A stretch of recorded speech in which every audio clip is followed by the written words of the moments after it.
Welcome to The Last Breakfast. Please enjoy the video. You start by updating WhatsApp and then restart the phone. This resets temporary glitches. Once done, clear the app cache to remove corrupt temp files and make sure you grant microphone and storage permissions so voice media can be saved and played. You should also check that battery saver or data saver modes are off. These can restrict background audio processing.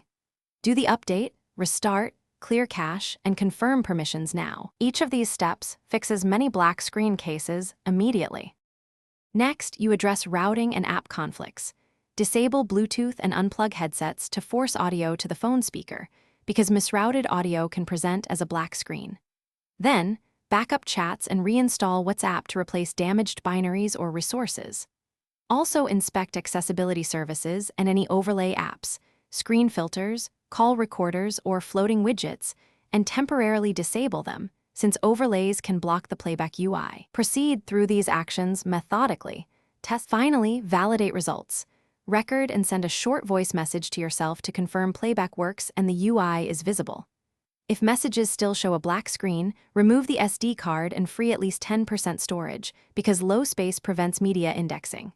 If problems remain, capture app logs and contact WhatsApp support with device model, OS version, and steps tried. Troubleshooting tip: always test after each change. That isolates the fix and avoids unnecessary resets. Thanks for watching. If this was helpful, leave a like and consider subscribing. See you next time.